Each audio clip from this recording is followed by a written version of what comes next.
पढ़ाइए, इंशाल्लाह पढ़ाएं। कितने लोग तैयार है? जरा हाथ उठाओ। इंशाल्लाह अपने बच्चों को कुरान पढ़ाएंगे, हम अपनी बेटियों को कुरान पढ़ाएंगे।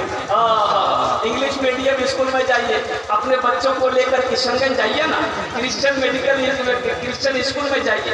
एक बच्चे का एडमिशन फीस कम से कम 5,000 से 10,000 रुपया एडमिशन फीस। सही है, सही है। 5,000 से 10,000 रुपए एडमिशन फीस, नाम लिखाने का। अब मदरसा रशीदिया में कितना फीस है? तो 1 टका नीचे। मदरसे में 1 रुपया भी फीस नहीं है, नाम लिखाने का एडमिशन फीस नहीं। क्रिश्चियन स्कूल में चले जाओ, अल्लाह अकबर कबीरा, जहां पर खड़े होकर बच्चे को पेशाब कराया जाता है। खड़े होकर बच्चों को पेशाब कराने की तालीम दी जाती है। और सुनो, अपने बच्चों को वहां पढ़ाओगे, अस्सलाम वालेकुम बच्चा नहीं बोलेगा, वहां सिखाया जाएगा good morning, good afternoon, good evening, good.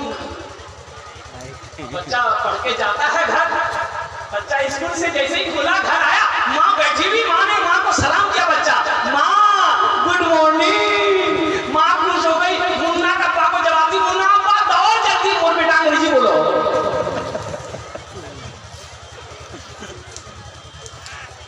बच्चों को बचाइए, ये नेक औलादें छोड़कर जमाए सदक़े जारिया है, नबी की हदीस है, ये सदक़े जारिया है। माँ बाप अगर मर गया, औलाद अगर नेक है, तो अल्लाह ताला जब तक वो औलाद दुनिया में जिंदा रहेगी, बाकी रहेगी, ये औलाद अल्लाह का जिक्र करती रहेगी, अल्लाह इसका सवाब माँ बाप के कब्रों में अल्लाह फरमाता रहेगा। सुभान अल्लाह, बोलो सुभान अल्लाह। बेटा अगर खड़ा होकर पेशाब करेगा, बाप के कब्र में सवाब मिलेगा, डंडा पड़ेगा, बोलो ना भाई, सवाब मिलेगा नहीं। बाप खड़े होकर पेशाब कर रहा था नाला में, बेटा नौजवान देख लिया, बोला वाह की करी मुर्जा बना करो कि खड़ा हो पेशाब नहीं करना चाहिए। बोले तो तीन पुलिस हाउस का पड़ गई थी। दुनिया कहां से कहां चली गई, साइंस तरक्की कर ली, अब तुम मुर्गियत पीछे पड़े। बेटा बोला जाना बेटा पेशाब कर लिया, बेटा घर आया, सीढ़ी लगाया, घर में सीढ़ी लगाया, अब बेटा सीढ़ी में चढ़ के पेशाब करने लगा। उसका बाप बोला इतनी हो रही है, तुम ना कर पाओगे? बोले यही तो तरक्की है। अब मेरा बाप खड़े होकर पेशाब करते हैं, आपका बेटा हम सीढ़ी लगा के पेशाब करते हैं, ये तरक्की है कि नहीं? इंग्लिश मीडियम में 5,000 रुपए एडमिशन फीस। अच्छा महीना कितना लगेगा? कम से कम 3,000 रुपया महीना। बोले बात सही है कि गलत है? जरा अगर बात मेरी अगर सही है तो जरा हाथ उठा दिए, दोनों हाथ इंशाल्लाह। 3,000 रुपए महीना। कितने हजार रुपए महीना? 3,000। 3,000, 2,000 से 3,000 रुपए महीना लगेंगे। एक बात याद रखिएगा, इससे कम में नहीं। औकात है तो बढ़ाइए, औकात नहीं तो यहाँ से रास्ता लगे। 3,000 रुपया आप वहां पर जमा करवा दिए, एडमिशन फीस 10,000, 5,000 रुपया जमा करवा दिए, यानी 15-20,000 रुपया आप रख करके अपने बेटे को हॉस्टल में डाल दिए, घर चले आए। अब बच्चे की पढ़ाई शुरू हो गई। A4 एन मैंने चूंटी, B4 बॉल मैंने गेर, C4 कैट मैंने बिल्ली, D4 डॉग मैंने कुत्ता, E4 एलिफेंट हाथी, F4 फॉक्स लोमड़ी, H4 हैंड मैंने मुर्गी। बताइए 3,000 तक का महीना दे रहे हैं, बच्चा को कुत्ता बिल्ली पढ़ा रहा है।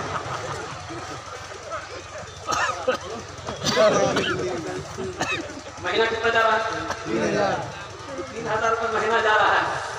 अब 5,000 रुपया देकर नाम लिखवाए, अब उस बच्चा को कुत्ता बिल्ली मुर्गा चूहा पढ़ा रहा है। फायदा है कि नुकसान है?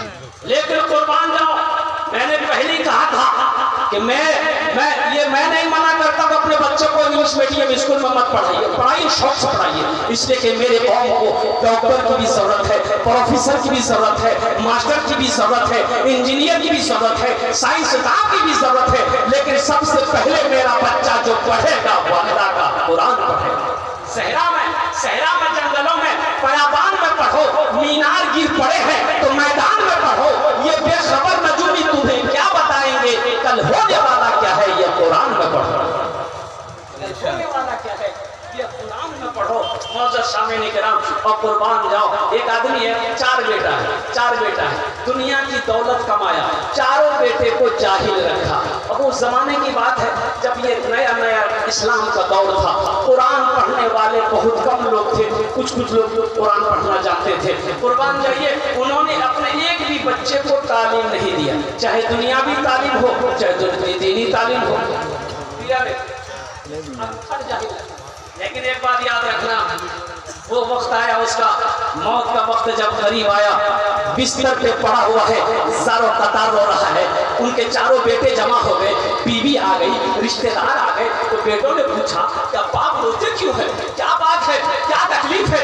तो बाप ने कहा कि बेटा मैं रोता हूँ इसलिए अपनी जिंदगी पर रोता हूँ कि मैंने दुनिया में रहकर दौलत को इकट्ठा किया, सोने चांदी को इकट्ठा किया, मैंने दौलत को जमा की, लेकिन अगर कुछ नहीं किया तो नमाजें नहीं पढ़ सका, मैं रोजा नहीं रख सका, दुनिया में सबका खैरात नहीं कर सका, मस्जिद मदरसा में मैं चंदा नहीं दे सका, आखिरत की कोई तैयारी नहीं की। इसलिए अफसोस है कि मरने के बाद अल्लाह पूछेगा तो मैं क्या जवाब दूंगा।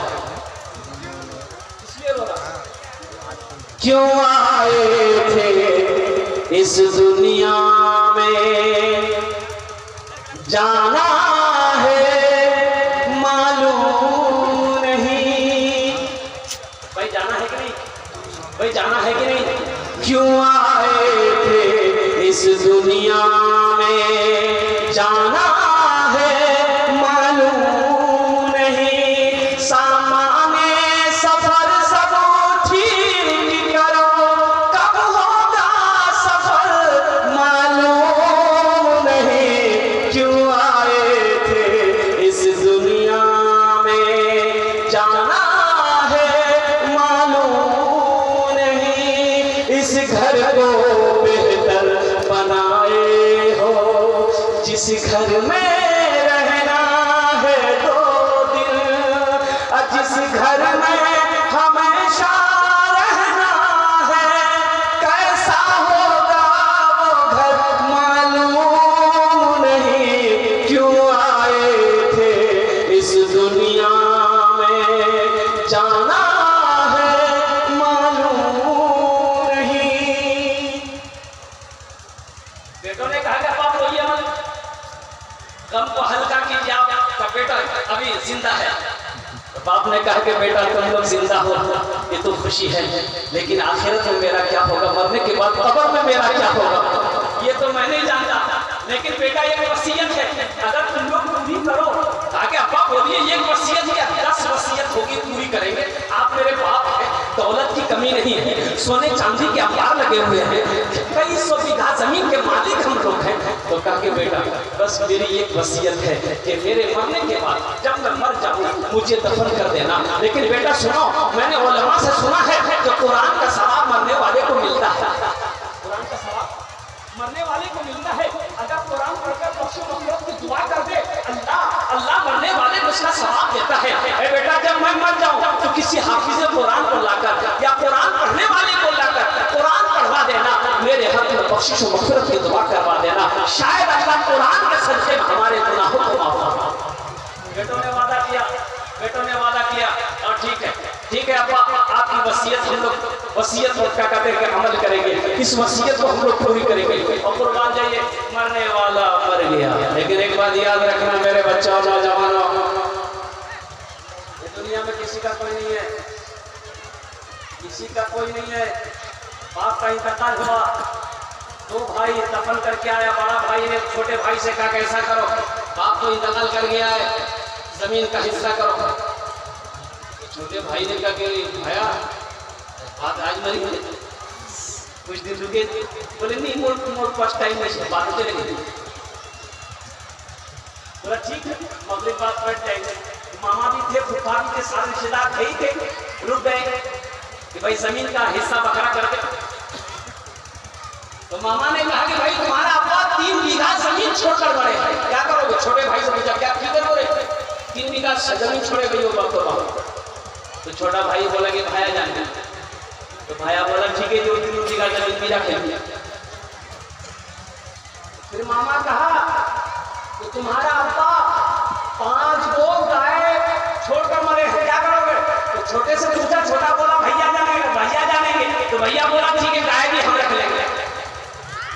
फिर फिर मामा बोला कि किशनगंज में तोर बार एक दुकान छिपू तो दुकान का की करबो तो छोटका बोला कि भैया जान गए तो भैया बोला ठीक है ये दुकान ऑर्डर मिला के तब उसका मामा बोला कि 25,000 रुपया तुम्हारे